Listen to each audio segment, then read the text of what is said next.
If we follow the paths of the bullets that struck Robert Kennedy, they seem to point not to Sirhan, but to an assassin directly behind and to the right of the senator. Though the police initially claimed that there were no other guns drawn in the pantry, there was a person directly behind Robert Kennedy, to his right, with a gun drawn.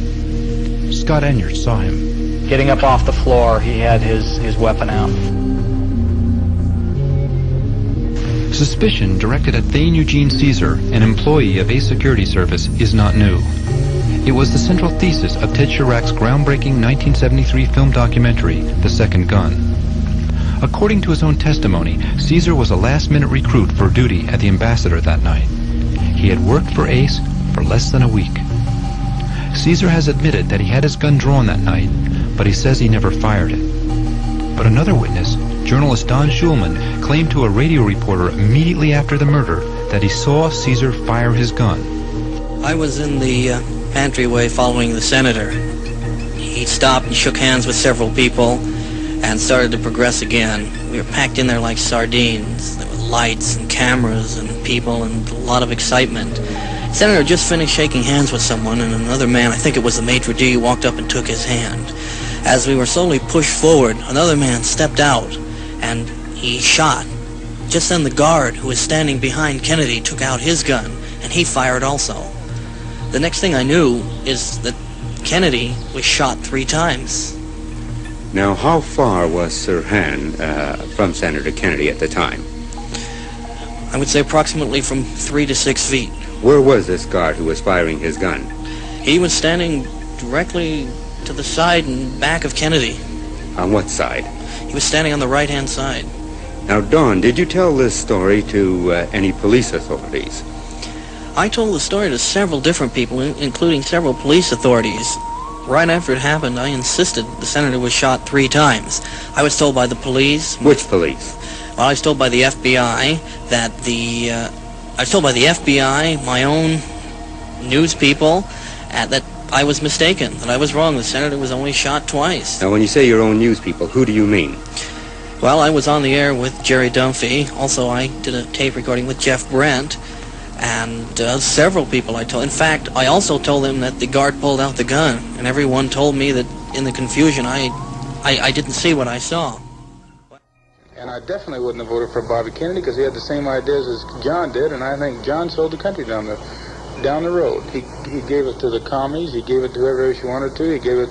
He literally gave it to the minority. He says, here, this is it. You take over. I'm giving it to you. You run the white man. Nobody should be run. I'm not saying that the white should be the slave to the black or black the slave to the white, but he turned the pendulum too far the other way. I'm not a Democrat. Yeah. So it had nothing to do with that. I was going down there just for the money. Now, who did you vote for in November? Wallace. Pardon me? George Wallace. The people in Europe, I don't care where you go, hate our guts. They do? They hate us. They'd like to stick a knife in our back. And want to know why? Because they're tired of us giving them everything. They've had it crammed down their throat for so many years. It's just like the black man. The black man now, for the last 4 to 8 years, has been cramming this integrated idea down our throat, and so you've learned to hate them. And one of these days, at the rate they're going, there's going to be civil war in this country. It's going to be the white against the black, and the only thing I'd say is the black will never win. Was it possible for Sirhan to get behind you and behind Senator Kennedy and shoot from behind? No, this was completely impossible, because Sirhan was in front of me, and he didn't have no way to go behind me, to come behind me, to shoot from behind me. Did you see any security guards in that kitchen pantry? There was a security man somewhere behind me. I don't know how far away from me.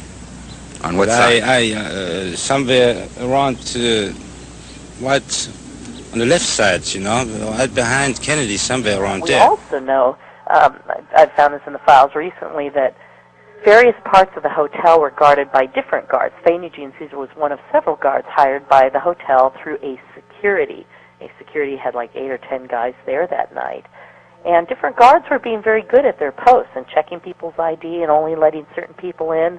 But for whatever reason, the kitchen was constantly unguarded, and one of the Kennedy staffers is complaining to the police in the files about how she had to keep shooing people out of the kitchen.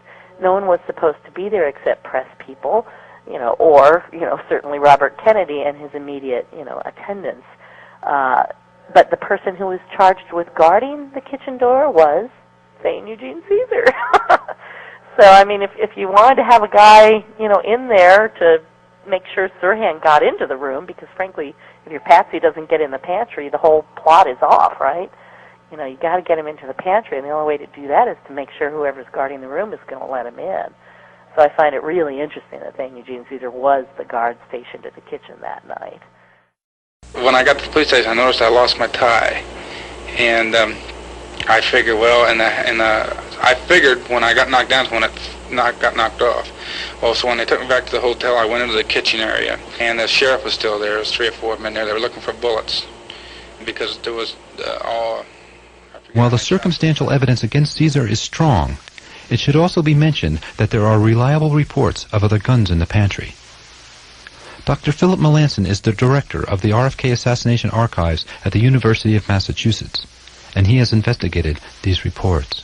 To date, there have been 4 witnesses whose accounts seem credible to me, who have talked about seeing a man in plain clothes with a gun in the pantry.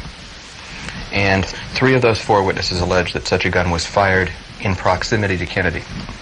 Since there were no Secret Service men present in the pantry, these reports have sinister implications. As Sirhan stepped out and fired at the senator, as he was going down, I saw many guns being pulled out. And one gun was pulled out by a security guard, and it was fired. And that's what I saw. Could there have been more than one shooter involved in the 1968 assassination of Senator Robert F. Kennedy? RFK was shot in Los Angeles shortly after claiming victory in California's Democratic primary. The shooter, Sirhan, is serving a life sentence for the assassination, but at a forensics conference this weekend in Connecticut, new theories he might not have fired the fatal shots. Is that possible? Amy Parmenter from NBC station WVIT in Hartford was there. Amy, what led experts to this theory? Well, actually, it was a very interesting theory that was presented yesterday at this symposium, presented by a couple of scientists. So, of course, it was rather complicated and detailed. I'm going to try to simplify it for you a little bit. The scientists, 2 independent researchers, Dr. Robert Joling and Philip von Prague, forensic evidence experts, actually had been studying the Kennedy assassination separately. They never even met until last year when they met at a seminar and realized that their independent conclusions were almost perfectly matched. Now, Joling, what he was able to come up with by studying the forensics evidence was that Sirhan could not have fired the fatal shot. And that's because, according to his findings, that fatal shot came from behind Senator Kennedy. And, of course, witnesses all put Sirhan face-to-face with Kennedy, about 4 to 6 feet away, so he would not have had the opportunity to shoot from behind. Now, von Prague, what he studied was a little more complicated. He actually looked at the audio recording known as the Prushinsky recording, which was made by a Canadian journalist, actually inadvertently, who had left his tape recording on after recording Kennedy's victory speech. And then as he kind of followed the Kennedy entourage into the kitchen pantry there at the Ambassador Hotel, the tape was still rolling, when the gunfire broke out. So von Prague analyzed that audio tape, and what he determined was that there were at least 13 gunshots. Now, that's interesting because Sirhan had a revolver that only held 8 bullets. So where did those 5 other shots come from? And he was able to match some of the gunshots on that tape that actually resonated differently than the gunshots from Sirhan's bullet to another gun. And that was a gun that was actually owned by one of the security guards on the Kennedy detail. When that security guard was asked about owning this gun, at first he admitted, yes, I own that kind of gun, but I got rid of it 2 months before the assassination.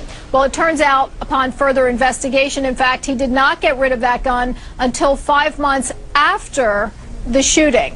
And, of course, you can see where we're going with this, and that is the fact that that security guard was, in fact, behind Senator Kennedy, when the fatal shot was fired. Okay, fascinating. Amy, great job. Thank you very much. It's certainly a complicated story.